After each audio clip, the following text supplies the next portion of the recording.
Kalau kita ingin menasehati orang itu, jangan seperti melempar batu. Kalau kita menasehati orang seperti melempar batu itu, kena kepala orang bisa jadi bengkak. Akhirnya dia lari dari kita. Atau diambilnya lagi batu itu dilemparkannya kepada kita.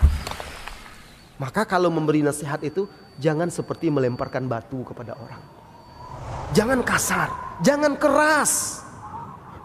Ini niat dia baik menasihati, tapi caranya tidak benar. Akhirnya apa? Akhirnya orang lari. Nah, bagaimana menasihati dengan benar? Menasihati dengan benar itu di antara lain jangan menasihatinya di depan orang banyak. Karena dia merasa malu nanti. Kemudian yang kedua, nasihati dia secara diam-diam, sembunyi. Yang ketiga, cari waktu yang pas untuk dia. Yang keempat, nasihat itu tujuannya adalah untuk menyadarkan dia, bukan untuk memvonis dia. Tidak ada hak Anda untuk menjustis dia. Sampaikan saja nasihat dengan baik. Setelah itu Allah yang akan memberi dia hidayah. Doakan kebaikan untuk dia. Jadi seperti itu kita memberi nasihat. Bukan semau kita saja. Lihat Rasulullah SAW dalam memberi nasihat. Beliau selalu berusaha menasihati dengan baik dan lembut, bahkan terhadap orang yang berbuat maksiat. Sebagai contoh, lihat di dalam Sahih Bukhari, Rasulullah SAW bersama Al-Fadl ibnu Abbas sedang berboncengan. Datang di hadapannya seorang wanita yang cantik, bertanya kepada Rasulullah SAW. Maka Al-Fadl pun melihat kepada wanita itu dan terpana. Wanita ini pun melihat kepada Al-Fadl karena Al-Fadl ini tampan, dia mirip dengan Rasulullah SAW. Maka saling tatap-tatapan mereka. Rasulullah SAW bukan menegur wanita itu, enggak. Wanita ini kan datang untuk bertanya, belajar. Kalau dia pula ditegur, takut dia pergi, dia tidak jadi dia belajar nanti.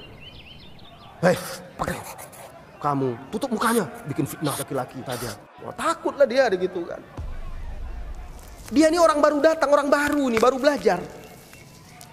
Maka Rasulullah memilih untuk menasihati sepupunya Al-Fadl, karena ini keluarganya, orang yang sudah dekat dengan dia, lebih mudah bagi dia. Dan itu pun tidak langsung dinasihati, malu dia nanti. Cuma dipegangnya dagu Al-Fadl itu, dipalingkannya begini, gitu aja. Rupanya dari sini lihat lagi dia, lihat lagi, dipalingkan lagi begini, lihat lagi sampai 3 kali.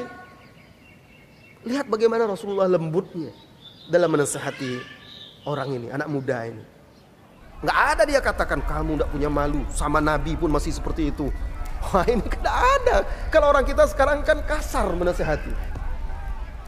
Akhirnya Al-Abbas, ayahnya Fadl ini, pamannya Nabi SAW melihat, lalu dia berkata, ya Rasulullah, lawaita unuqa ibni ammik. Hai Rasulullah, kenapa engkau putar-putar leher anak pamanmu itu? Kata Al-Abbas. Apa kata Rasulullah SAW? Saya melihat ada 2 orang, pemuda dan pemudi. Saya khawatir ada syaitan di antara keduanya. Tentu orang itu kan sudah dengar itu, secara tidak langsung sudah menasihati dia.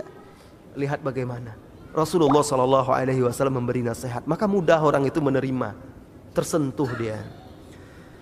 Jadi amar ma'ruf, nahi mungkar, menasihati orang lain itu ada adab dan etika, harus kita pelajari.